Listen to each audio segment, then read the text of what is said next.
আল্লাহ পাকের দরবারে আপনি শুকরিয়া জ্ঞাপন করেন।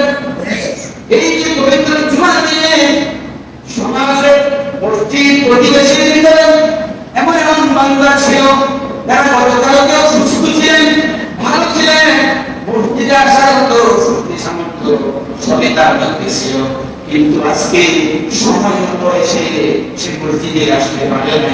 এমন আছে কি নাই কথা বলে? এমন আছি আমাদের সমাজের ভিতরে। একটু আগে সংবাদ পেলাম এবাদুল হক কি করে, এবাদুল হক আজকে সকালে তারা রাস্তার মধ্যে অ্যাক্সিডেন্ট হয়ে এখন হাসপাতালে পড়ে আছে। ঠিক না? ঠিক করে না হাসপাতালে তো দিলেন না, হাসপাতালে অ্যাক্সিডেন্ট হয়ে হাসপাতালে পড়ে আছেন, চিকিৎসা নিয়ে, কিন্তু আল্লাহ রাব্বুল আলামিন আমাকে আপনাকে সুস্থ রেখে আল্লাহ পাক এই বেহেশতের বাগানে উপস্থিত করেছেন। বাবা ভাইরা, মুহাম্মাদুন সাইয়্যিদুল কাওনাইনি ওয়াস সালাইন ওয়াল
কারীম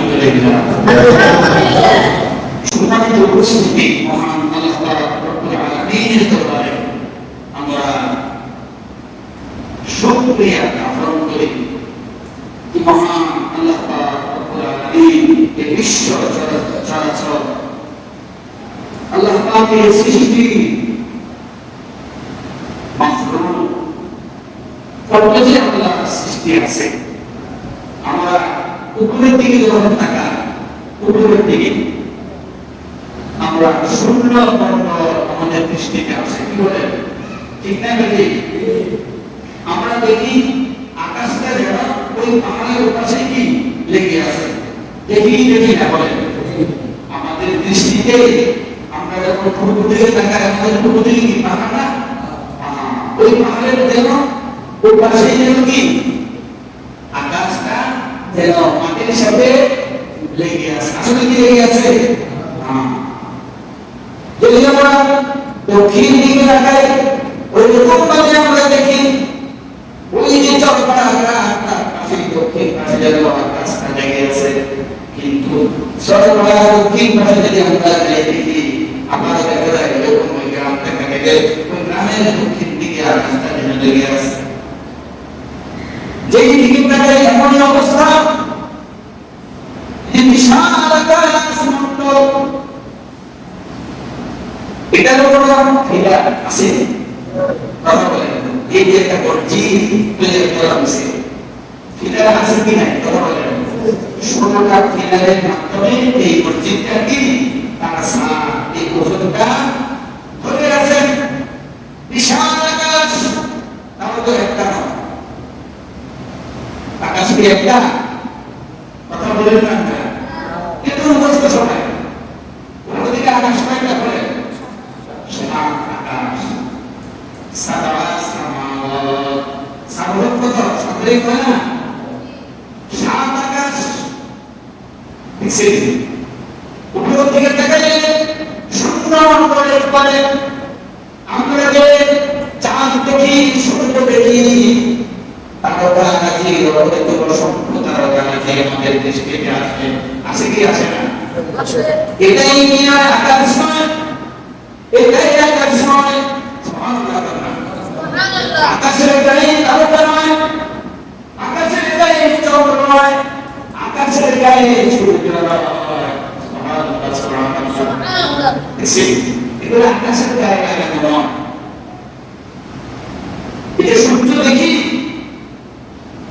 এটা আকাশের গায়ে কি রাখে না, সূর্যমণ্ডলের ভিতরে শুনতে চুটনি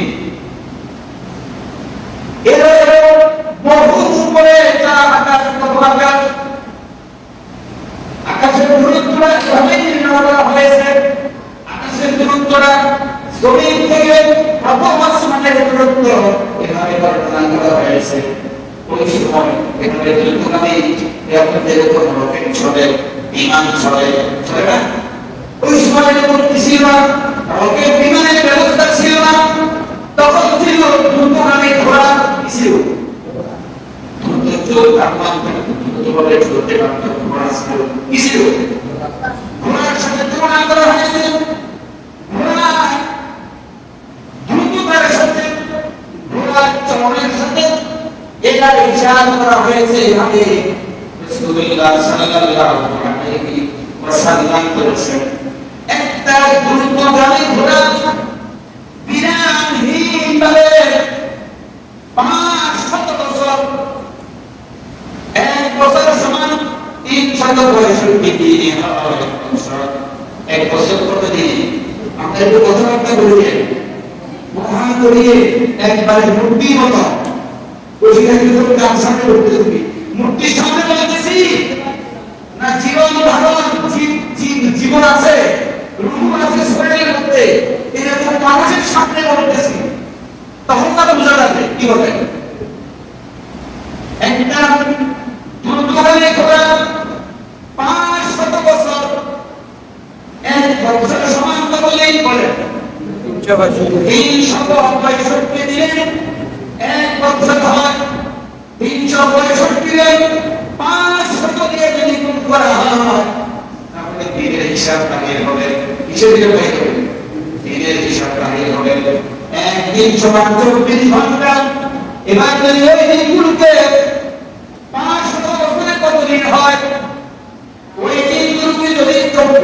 নিয়ম করা হয়, ঘন্টা বাহির হয়, ওই ঘন্টাগুলোকে যদি আপনি 30 মিনিটে হয়, 60 মিনিটে হয় 1 ঘন্টা, এবার যদি ওই ঘন্টা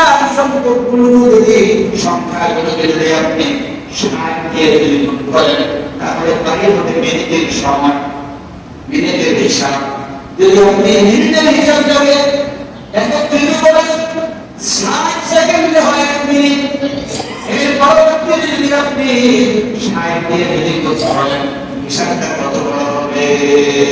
সুবহানাল্লাহ বলেন না? রাসূলুল্লাহ সাল্লাল্লাহু আলাইহি ওয়াসাল্লাম বলেন একটা তেজস্বী ঘোড়া 500 বছর চলতে চলতে যতটুকু পথ অতিক্রম করতে পারবে, ঠিক জমিন থেকে প্রথম আসমানের দূরত্ব ততটুকু হবে। সুবহানাল্লাহ বলেন না? আস্তে সুবহানাল্লাহ, আস্তে বাইরে তো বিশাল আপনি তো হিসাবটা দেওয়ার পরও সুবহানাল্লাহ তো আসতে বলবে। যদি বলা হয় কেমন পায় বেশি কত বড় স্লোগান দিতে বিনিময়ে 100, এখন তো 500 টাকা করে বলা যায় না, এখন বলা হয় কি আপনাদের ব্যবধানে 500, 200, 300 এরকম পাওয়া যায়। আগে থেকে 5 টাকা স্থায়ী তারপর নাকি কথা বলেন না? মাথা করতে গেলে কি হয়? মোবাইল সিনেমা করতে গেলে কি কর? কি আসতে করবে না, জোর বাইরে না, কিন্তু এখানে সুবহানাল্লাহ আজিয়ে কুতুবা ওই এই জায়গায় কুতুবা দিতে স্টুডেন্ট কো এনে জোরে বাইরে, আর এখানে আসলে সিনেমার নাকি বলার জন্য বাইরে না, সুবহানাল্লাহ বলতে গেলে আওয়াজ বাইরে না। এখন যে হিসাবটা আমি দিয়েছি যদি চিন্তা করতে সুবহানাল্লাহ শরীরে সুদ দিয়ে সুবহানাল্লাহ বলতে আলহামদুলিল্লাহ বলতে, এই জমিন থেকে কত আসমানের দূরত্ব গতি সম্পন্ন একটা তেজস্বী ঘোড়া কত বছর? 500 বছরের দূরত্বের সমান জমিন থেকে আসমান। এভাবে প্রথম আসমান থেকে দ্বিতীয় মহাদিসের কেরাম কেউ তারপর বলছে জমিন থেকে প্রথম আসমানের দূরত্ব যতটুকু, প্রথম আসমান থেকে দ্বিতীয় আসমানের দূরত্ব তার ধারণ, এভাবে বলছে। দ্বিতীয় আসমান থেকে তৃতীয় আসমানের দূরত্ব তার থেকে আরো ভালো। তাই প্রথমটা হিসাব যদি আমরা দিলেন 500 বছরের রাস্তা, তাহলে যদি ডাবল দেওয়া হয় তাহলে দ্বিগুণ দূরত্ব। এই সপ্তম আসমানের উপরে হলো সিদরাতুল মুনতাহা। সুবহানাল্লাহ। সপ্তম আসমানের উপরে সিদরাতুল মুনতাহা, এই সিদরাতুল মুনতাহার উপরে হলো 70,000 নূরের পর্দা। এই সপ্তম আসমানের উপরে কয়টা পর্দা? 70,000। একটা দুটো পর্দা না, 70,000 নূরের পর্দা। এই পর্দার ব্যবধান কেমন? এক পর্দা থেকে আরেক পর্দার ব্যবধান এই এমন 500 বছরের রাস্তার সমান। তাহলে 70,000 নূরের পর্দার উপরে হলো আরশ। সুবহানাল্লাহ। 70,000 নূরের পর্দার উপরে কি আরশ, কুরসি, লাউহুল কলম এর উপরে থেকে। সুবহানাল্লাহ বলেন না? সুবহানাল্লাহ। আল্লাহ পাক রব্বুল আলামিন সব কিছু দেখেন কি দেখেন না? আমি একদিন আমার কাছে ধুলো জিনিসটা কেমন হয়, সত্য দেখা যায়, এই যে কত বড় কি এখান থেকে তাকাইলে সত্য দেখা যায় না, কথা বলেন না? আল্লাহ পাক রব্বুল আলামিন तमाम যত জগৎ আছে সকল জগতের ভিতরে যত সৃষ্টি আছে সকল সৃষ্টিটা আল্লাহ পাক রব্বুল আলামিনের সামনে হাজির। বলেন সুবহানাল্লাহ। আল্লাহ পাকের সামনে কি সব সৃষ্টিটা আল্লাহর সামনে হাজির। তাহলে আমি আপনি দাও নাকি আমাকে আপনাকে আল্লাহ দেবে না, কথা বল না। আমার আপনার আপনার ভিতর বাহির জাহিরি বাতিনি গোপনে প্রকাশ্যে যাহা কিছু ছবি আল্লাহ পাকের সামনে কথা বলেন। হাজির না এই যে ওয়ালের বিপরীত দিকে কি আছে এখন আমাদের নজরে নাই, কথা বলেন ঠিক নেই। ওয়ালের বিপরীত দিকে কি আছে আমরা এখন জাহিরি চক্ষু আমরা দেখতে পারি না, পারিনি, কথা বলেন। আল্লাহ পাকের কুদরতে দেখার একটা ব্যবস্থা আছে নাকি নাই? আছে। কথা বলেন। এখন এই যে বর্তমান আধুনিক স্যাটেলাইটের জামানা, আপনি যদি আপনার ঢাকাতে প্রাণ পাই থাকে ঢাকাতে তো প্লান বাইরে আপনি যদি কি আগে সিসি ক্যামেরা ফিট করেন, সেখান থেকে আপনি সিসি ক্যামেরা লাইনটা যদি আপনার হাতে সাইলেন্ট করে আটা করে 10 করে লড়ান মোবাইলের সাথে যদি কি করেন অ্যাড করে দেন, কানেকশন করে দেন, তাহলে ওই আপনার ঢাকা শহরের ওই প্লান বাড়ির ভিতরে কি হচ্ছে না হচ্ছে আপনি এখানে বসে বসে কি করতে পারবেন, কথা বলতাম দেখতে পারবেন। এই মাধ্যম তাহলে কি এই যে দেখা এটা বিশ্বাস কি আছে কি নাই, কথা বলেন।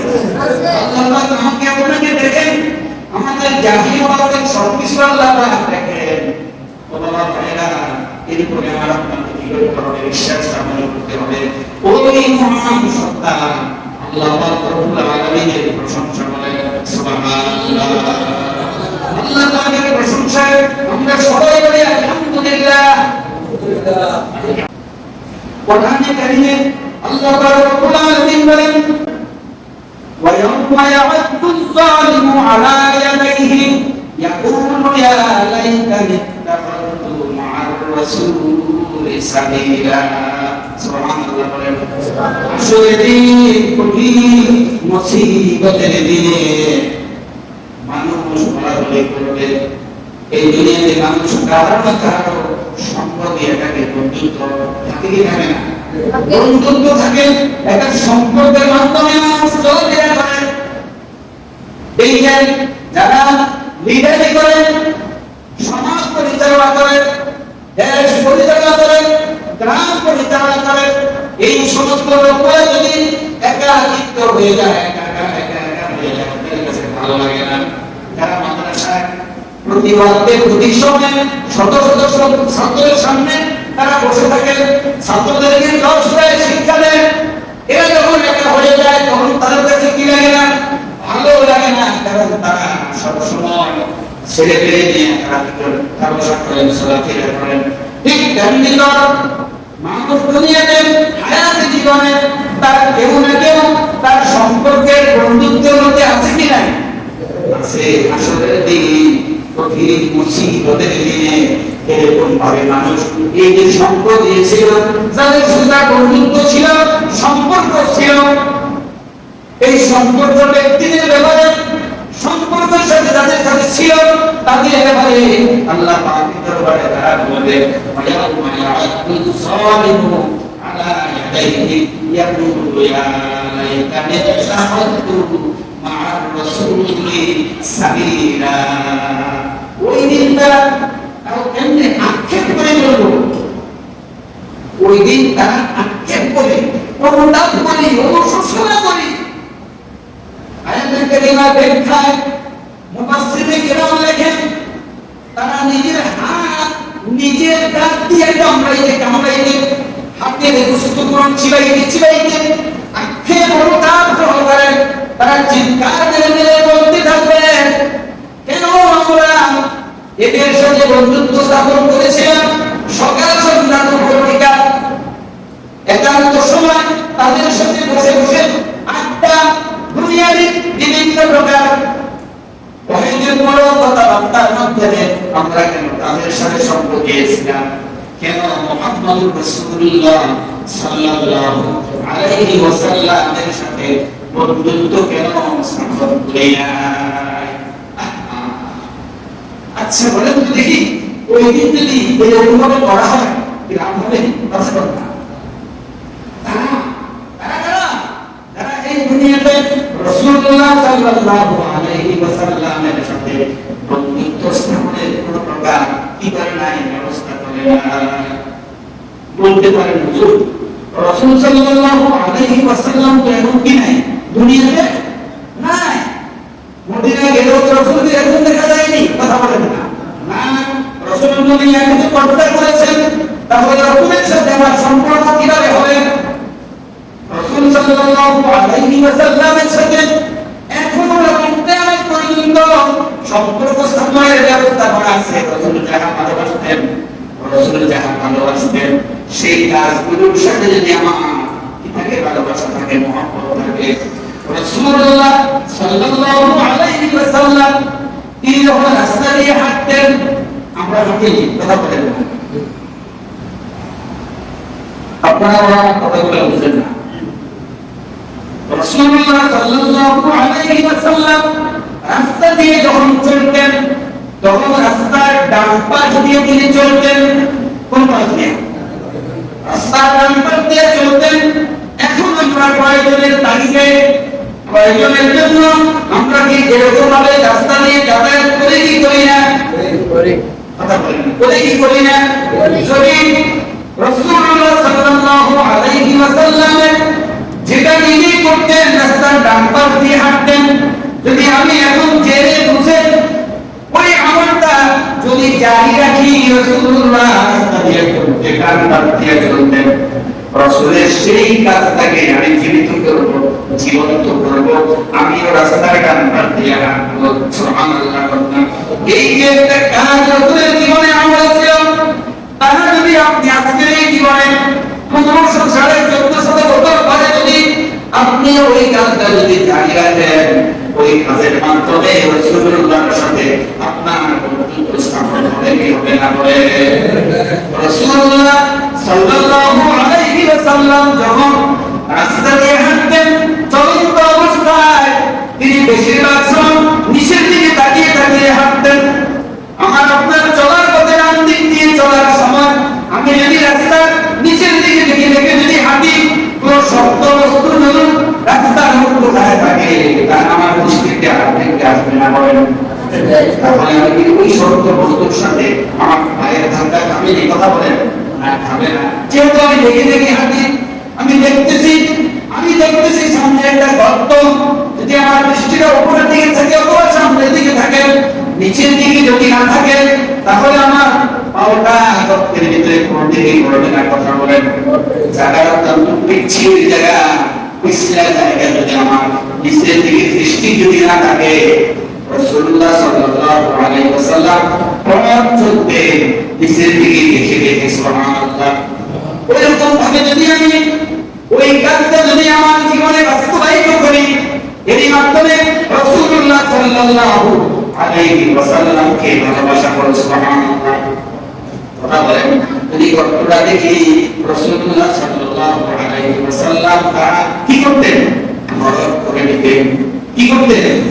ভরত করে দিতেন। যদি গর্ত দেখতেন, গর্তের মধ্যে মাটি দিয়া, বালু দিয়া, পাথর দিয়া তারা সমান করে দিতেন। কারণ আমি চক্ষুষ্মান ব্যক্তি, আমি চোখে দেখি, আমি যদি গর্তটা দেখে এমনিতেই চলে যাই, দেখি যদি না দেখা করে যদি চলে যাই, তাহলে সত্যি এমন ব্যক্তি আসতে পারে যে তার চোখে দেখে না, ঠিক না? ঠিক কথা বুঝতে না, কথাগুলো বুঝতেছেন কি? একটু মিলে যদি আপনি চলার পথে এমনই গর্ত দেখেন, গর্ত দেখে যদি আপনি কি করেন, সামান্য একটু বালু নিয়ে অথবা সাইডটা মাটি নিয়ে অথবা একটা পাথরের কণা নিয়ে ওই গর্ত মুখটা যদি বন্ধ করে দেন, তাহলে পিছনে যদি কোনো অন্ত ব্যক্তি আসে, বৃদ্ধা আল্লাহর বান্দা যদি হেঁটে আসে, তাহলে তারা এই গর্তের মধ্যে তারা পড়বে না, কষ্ট পাবে না। সুবহানাল্লাহ। এটা রাসূলের কি ছিল? আদর্শ ছিল। রাসূলের কথা বলেন না, আদর্শ ছিল। এখন কি আমি সেই কাজগুলো করিনি? কথা এই যে আমাদের এই যে রাস্তার অবস্থা দেখেন, মসজিদের পাশে দিয়ে রাস্তা, সামনে দিয়ে রাস্তা, এই রাস্তা দিয়ে তো আমরা হেঁটে হেঁটে এখন বলছি তো বর্ষা ছিল, ঠিক না? কথা বলো, ঠিক নেই? বর্ষা ছিল, এখন তো আমাদের মসজিদে আসতে হবে নাকি হবে না? ইবাদতের জন্য মসজিদে আসতে হবে, এখান দিয়ে হেঁটে হেঁটে আসতো। রাস্তার অবস্থা যদি ভালো থাকতো, আমার মসজিদে আসতে লাগতো হয়তো 3 মিনিট 5 মিনিট, কিন্তু এখন রাস্তার অবস্থা খুবই খারাপ, ঠিক না ঠিক হয়। এখন আমার সময় লাগবে 10 মিনিট, তাহলে আমি দেখা যাবে জমাতটা সঠিক কথা আমি ধরতেও পারবো না। মারমুনি কথা বলে, তাহলে যদি আমার এই রাস্তার প্রতি আমার আপনার খেয়াল নজর তাহাকে সুন্দর করার কি ব্যবস্থা আমার আপনার পক্ষে দরকার আছে কি নাই, কথা বলেন দরকার আছে কি নাই?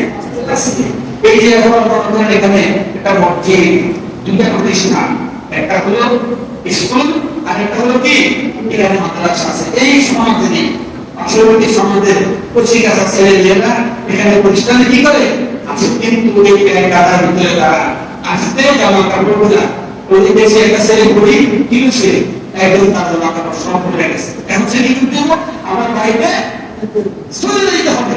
যদি পরিবেশটা রাস্তার পরিবেশটা যদি ভালো লাগতো তাহলে সে কি হতো, এরকম বলে উড়ে যাইতো না। এই পর্যায়ে এসে সামাজিকতা আমাদের দায়িত্ব কি করা আছে কি না, কথা বলেন না, কথা বলেন। এটাও সরকারি জারিয়ার কাজ। আজকের এই হাদিসে খুতবার ভিতরে হাদিস তো করে এসেছেন মুআয ইবনে জাবাল রাদিয়াল্লাহু তাআলা আনহু ওয়া সামি'তু রাসূলুল্লাহ সাল্লাল্লাহু আলাইহি ওয়াসাল্লাম ইয়াকুল ক্বালা আল্লাহু তাআলা ওয়াজাbat মুহাব্বতি লিল মুতাহাব্বিনা ফিয়া ওয়াল মুতাজালিসিনা ফিয়া ওয়াল মুতাসাবিরিনা ফিয়া ওয়াল মুতাবাহিদিনা ফিয়া। হযরত মুআয ইবনে জাবাল থেকে বর্ণিত রাসূল পাক সাল্লাল্লাহু আলাইহি ওয়াসাল্লাম কে বলতে শুনেছেন সাহাবী বলেন, যারা আল্লাহ পাকের সন্তুষ্টি অর্জনের উদ্দেশ্যে, আল্লাহ পাকের সন্তুষ্টি, আল্লাহ পাকের রিজা পাওয়ার উদ্দেশ্যে একজন অপরজনকে ভালোবাসে, মহব্বত করে, একজন অপরজনকে কি করে ভালোবাসে, মহব্বত করে, এই মহব্বতের বিনিময়ে আল্লাহ পাকের মহব্বতের তার জন্য অবধারিত বলেন সুবহানাল্লাহ।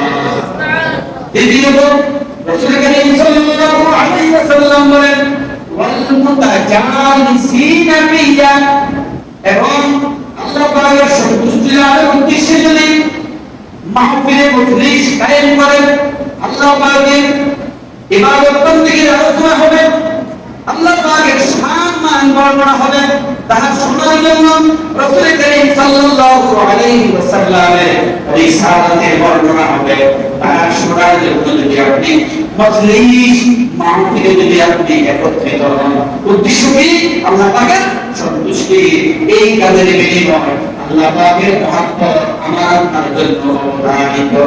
সুবহানাল্লাহ। তৃতীয়ত রাসূল কারীম সাল্লাল্লাহু আলাইহি ওয়াসাল্লাম বলেন ওয়াল মুতাসাবিরিনা ফিয়া, যখন আল্লাহ পাকের সন্তুষ্টি লাভের উদ্দেশ্যে একজন অপরজনের সাথে যদি সাক্ষাৎ করে, দেখা করে, কি করে, এখন তো আত্মীয়তা কিছু অজব নাই, আসেনি, কথা বললাম, আত্মীয়তার যোগাযোগ আসেনি না। গরু কিনা হোটেল দিয়েছেন, মাহফিলটা হোটেলে দিয়ে গিয়েছেন, কিন্তু এখন আমার ভাই বলে ঘুরে বাড়িতে গিয়ে দেখা করার দরকার আছে কিনা, কথা বলেন, বুঝলেন না? বাপের ভোর আমার কি হয়, আমার কি বাপের ভোর বিবাহ সাথে নাম দিয়ে গিয়েছেন, এখন আমার ভোরটা চলে গেল। ওই কুকুর বাড়িতে দাদা সম্পর্ক রাখা, দেখা সাক্ষাৎ করা দেখা দরকার আছে কিনা, কথা বলেন। রাসূলুল্লাহ সাল্লাল্লাহু আলাইহি ওয়াসাল্লাম বলেন, যদি আমার আল্লাহ পাকের সন্তুষ্টি লাভের উদ্দেশ্যে যদি পরস্পর একজন অপরজনের সাথে সাক্ষাৎ করে, কি করে, দেখা করে, সাক্ষাৎ করে, এই সাক্ষাতের বিনিময়ে আল্লাহ পাক তার প্রতি সন্তুষ্ট বলেন সুবহানাল্লাহ। চতুর্থ হলো রাসূলুল্লাহ সাল্লাল্লাহু আলাইহি ওয়াসাল্লাম বলেন ওয়াল মুতাবাদিলিনা ফিয়া, ওয়াল মুতাবাদিলিনা ফিয়া, আল্লাহ পাকের দেওয়া সবাই সম্পদ এই টাকা পয়সা অর্থ করে আল্লাহ পাকের সন্তুষ্টি লাভের উদ্দেশ্যে যদি নির্দিষ্ট খাতে, কি কোন খাতে, নির্দিষ্ট খাতে, যেই খাতে দান সদকা করলে আল্লাহ পাক রাজি খুশি হবেন, আল্লাহ পাক সন্তুষ্ট হবেন, এমন খাতে নিজের অর্জিত হালাল উপার্জনের টাকা যদি আপনি আল্লাহ পাকের সন্তুষ্টি অর্জনের জন্য যদি ব্যয় করে থাকেন, খরচ করে থাকেন, এর দ্বারা আল্লাহ পাক আমার আপনার প্রতি সন্তুষ্ট হবেন। বলেন সুবহানাল্লাহ। তাহলে অর্থ করি কাহারও কম কাহারও বেশি না, কথা বলে এটা সমান নাই, আছে কেউ বড় কেউ করে অর্থ সম্পদ সবাই কি নয়, সমান নয়। দানের ক্ষেত্রেও সবাই একরকম দিতে পারেন, এই কথা বলেন না। সবাই মসজিদের জন্য মাদ্রাসার আপনার কাছে চাইলে সবাই কি একরকম দিতে পারেনি না, কিন্তু দিতে হবে আল্লাহর সন্তুষ্টির জন্য। আল্লাহ রাসূল বলছেন আল্লাহ পাক রব্বুল আলামিন সন্তুষ্ট হয় বান্দা যদি নিজের অর্জিত হালাল পথে অর্জিত টাকা যদি সে কি করে, নির্দিষ্ট খাতে যদি সে কি করে খরচ করে, এই খরচ করার মাধ্যমে এই কাজটা আল্লাহ পাকের কাছে সন্তুষ্ট। এই কাজের দ্বারা ওই বান্দাকে ওই বান্দিকে আল্লাহ পাক কি করেন, ভালোবাসেন, মহব্বত করেন।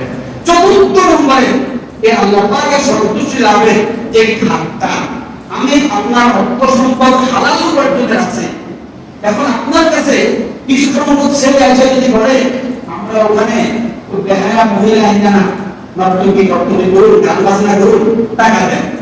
এখন আমাদের টাকার উপার্জনটা তো কি হারাম, বৈধ টাকা, সেখানে যদি আপনি 100 টাকা দেন, বলেন সওয়াল কত নিয়ে করুন, বুঝলেন? আমার কথাগুলো আপনার বুঝতেছেন না, আপনি মাফ করবেন, কি করবেন, আপনি দিবেন। তার দেওয়ার ভাগটা আপনার জানা বুঝা দেখা দরকার আছে কিনা, আছে কিনা, সেখানে দিলে আপনার টাকাটা কি হবে, আমাদের ভালো হবে। টাকাটাও আপনি যদি 1000 টাকা থাকে 100 টাকা দিলেন, তাহলে আপনার টাকাটাও কি হলো, কমে গেল। আর পরিণামের বেলা, পূর্ণের বেলা, সাজা পাওয়ার বেলা আপনি নেক পাইলেন না, বরং কি হবে বলেন, হ্যাঁ পুরা কবিরা গুনাহ আপনার আমলনামায় লেখা হবে। আর যদি আপনি যদি আপনার টাকা থেকে যদি 100 টাকা আপনার কাছে আছে, 100 টাকা থেকে যদি আপনি 10টি টাকা যদি আপনার কাছে চাওয়া হয় যে ভাই এই যে আমাদের রাস্তাটা এখন যে পরিস্থিতি একদম কাদায় পরিপূর্ণ, আমরা সেখানে এই পারবো না, সেখানে কিছু বানাবো যাতে করে আমরা নিজেরাও নামাজ পড়তে আসতে পারি, এবং কচিকাঁচা ছেলে মেয়েরা স্কুল মাদ্রাসাগুলো সুন্দরভাবে যুদ্ধ পায়ে নিয়ে তারা যেন চলাচল করতে পারে, সেই কাজের জন্য আমাদের কিছু সাহায্য করেন। আপনার 100 টাকা পকেটে আছে, সেখান থেকে যদি আপনি 10টি টাকা যদি ওই রাস্তায় যদি খরচ করেন, আল্লাহর কসম করে বলি আপনার 10 টাকা নিরন্তর হবে না, বরং তারা সদকায়ে জারিয়া হিসেবে আমলনামায় আল্লাহ পাক লিখে দিবে। সুবহানাল্লাহ। আসলে মনে মনে কেউ চিন্তা করে মাগো অনেকে দিন ধরতেছে না জানে কি করে, আজকে না জানি ভোটের কিনা 20 টাকা করে ছেলে এমনি হুজুর নিয়ে আসতে পারে, হ্যাঁ কি কম এখানে দিলে। আচ্ছা বলেন তো দেখি, যদি এমন সামা হয় দেওয়ার মতো আগ্রহী আমরা আছি কিনা, হচ্ছে তোমার এনে খুব চায়, তাহলে এরকম টাকা দেন, আমাদের টাকাকে আমাদের আগ্রহে কিনে নিয়ে দেওয়াকে কে আনে কি কয়, এটা ভালো হবে না খারাপ হবে, কথা বলেন। এই যে এখন চলাচল করেন এই গ্রামে সামাজিক এই রাস্তা দিয়া সোলার মতো, বৃষ্টি যখন বেশি হয় সোলার মতো আছে, কথা বলেন না,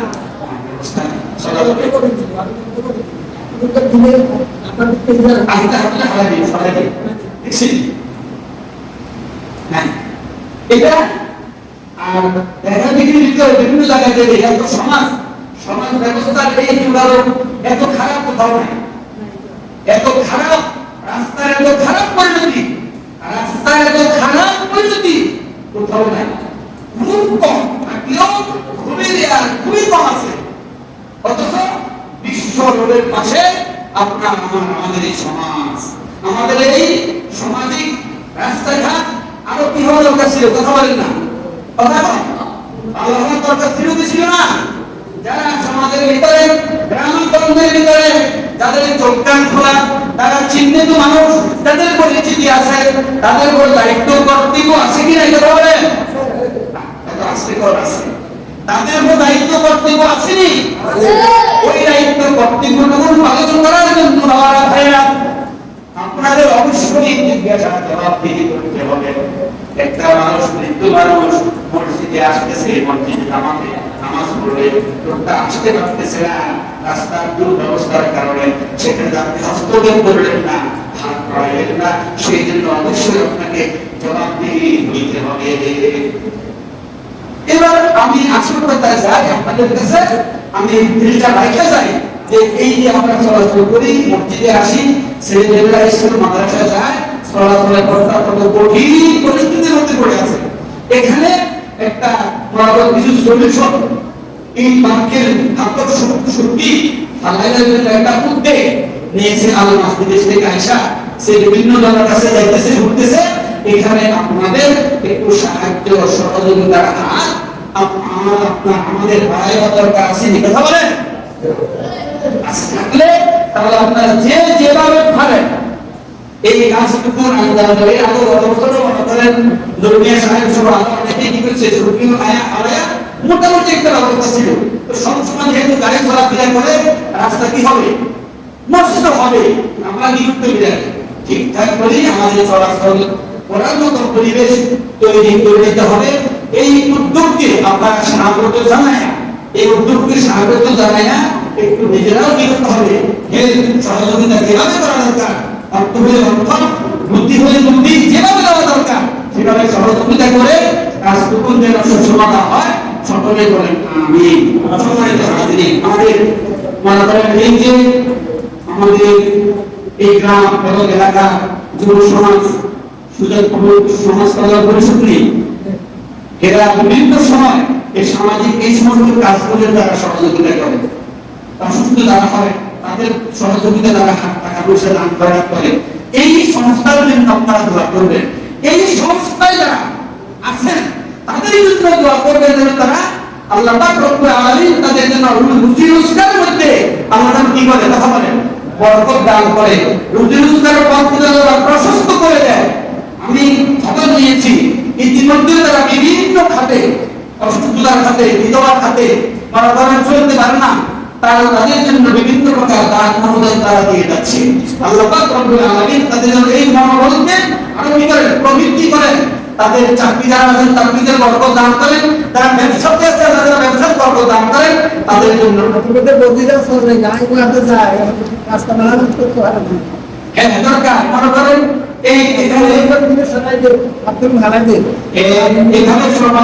আমাদের চলাচলের পথগুলো সুন্দর করার জন্য সকলের সার্বিক সহযোগিতা আমি একান্ত কামনা করি। সকলেই সহযোগিতা যে যেভাবে পারেন সহযোগিতা করবেন। আর বিশেষ করে সকলে শুনলাম বেদাদুল হক তিনি অ্যাক্সিডেন্ট করছেন, ওনার জন্য সকলে আন্তরিকভাবে দোয়া করবেন। আব্দুল রহিম তিনি দীর্ঘদিন অসুস্থ আছেন, শুনছেন, ওনার জন্য দোয়া করবেন। আমাদের প্রাক্তন সেক্রেটারি সাহেব তিনি অসুস্থ ছিলেন, আমরা দোয়া করছি আল্লাহ পাকের মেহেরবানি। এখন তিনি আমাদের সাথে নামাজ পড়তেছেন। এমনিভাবে আমাদের মহল্লা এলাকায় যারা অসুস্থ বিভিন্ন প্রকার বিপদে আছেন তাদের জন্য আন্তরিকভাবে দোয়া করবেন। আল্লাহ পাক সকলকে সুস্থ রাখেন।